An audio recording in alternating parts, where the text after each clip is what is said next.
Several months away from the high-stakes November election, the White House and the Biden campaign are expressing increasing frustration with how the media is portraying the president.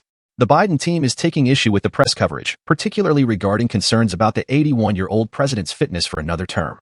This sensitivity to media coverage has roots in the 2016 campaign, where Democrats felt that the press unfairly emphasized controversies around Hillary Clinton's private email server while giving significant, unfiltered airtime to Donald Trump.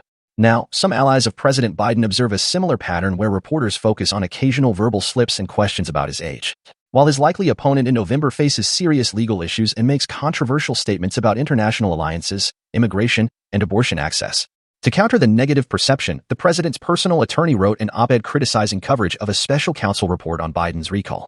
The White House is notably displeased with media attention on Biden's age, prompting Democratic strategist John Rainish to suggest that a more assertive approach from the president's camp against such coverage could help bolster a sense of Biden's strength.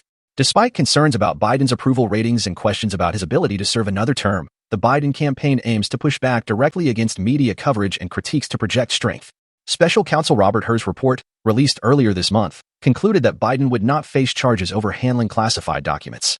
However, media coverage focused on passages questioning Biden's memory, which the White House criticized.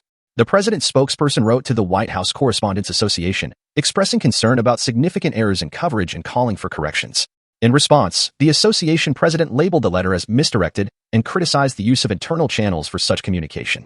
A senior advisor for the Biden campaign also chastised the media for sensationalist attacks on the president's age.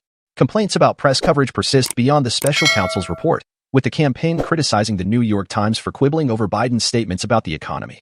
Democrats also expressed frustration with the Times headline describing Biden as beleaguered in his efforts to forgive student loan debt. In a press conference following the Hur report, Biden passionately defended his age and recall, though a verbal slip during the conference attracted additional scrutiny. Some observers believe Biden may be overestimating his ability to handle the press, while others note that he appears less frequently before the press compared to his predecessors.